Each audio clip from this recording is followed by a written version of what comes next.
Hi, do you enjoy delicious and warm dessert? Well, I do, and I know my favorite is the chocolate chip cookie. I know it's easy to go to the store and buy the mix and make them that way, but I always find that they taste so much better when you make them from scratch. So today, I'm going to inform my audience on how to make chocolate chip cookies from scratch. But before we get into making these delicious cookies, let's learn a little bit more on how they came to be.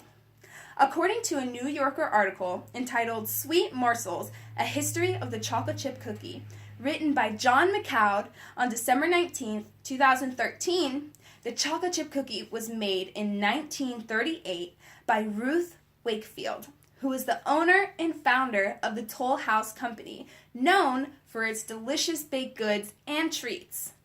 This makes the cookie over 75 years old. You surprised? Well, this next fact is sure to surprise you. According to a CNN article entitled Chocolate Chip Cookie Day and the Accidental Origin of the American Staple, written by Jamie K. White and Jeremy Roth on August 4th, 2017, says that the American chocolate chip cookie was made by accident. Ruth Wakefield was making butter drop dough cookies and decided to add in slivers of Nestle semi-sweet chocolate in order to make the entire cookie a chocolate cookie. However, it didn't quite go that way, and now we have chocolate chip cookies. So, now that we know a little bit more about the history of the cookies that we're making, let's go ahead and start the process. So the first thing we're going to do is we're going to gather our ingredients and our materials. So for this ingredients, you're going to need flour, sugar, an egg, vanilla extract, brown sugar, unsalted butter, baking soda, salt, and of course, chocolate chips. Now for our materials, you're going to need 2 bowls, a whisk or an electric mixer, a rubber spatula, wax paper, a cookie sheet, and of course, an oven. Now before we move on to our next step, go ahead and preheat your oven to 350 degrees Fahrenheit. After you're done preheating your oven, we're going to start with our first bowl, and we're going to mix our dry ingredients.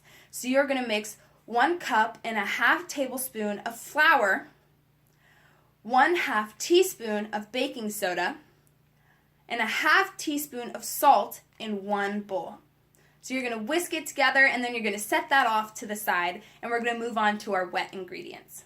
So you're going to mix together a 1/4 cup of sugar, a 1/4 cup of brown sugar, and 4 ounces of unsalted butter. So go ahead and mix that together until it's nice and creamy, and then we're going to add in 1 egg and a 1/2 teaspoon of vanilla extract.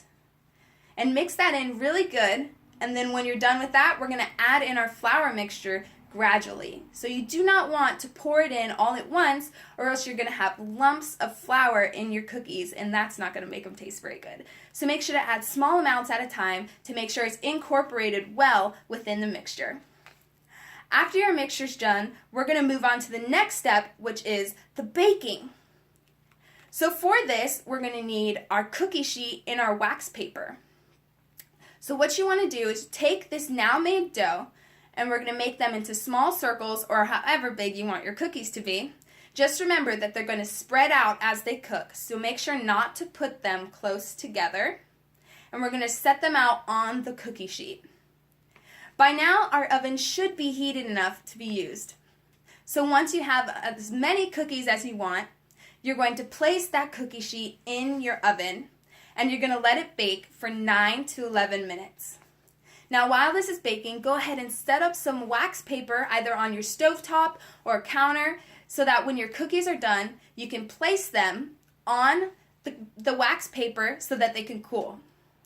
Now once the cookies are out of the oven, they're pretty much ready to eat. However, remember they're still hot, so make sure you wait for them to cool down a bit. But I always find that they're always better when they're nice and warm. So now that we've created our cookies, it's the best part. We get to eat them. So now let's kind of look back on what we've learned. So we got all our ingredients and our materials. Then we combined the dry ingredients and the wet ingredients, and we incorporated it into the wet ingredients. Then we put our cookies onto a sheet and put those in the oven and let them bake. And now we have delicious chocolate chip cookies. I hope you enjoyed this, and I hope that you enjoyed your cookies.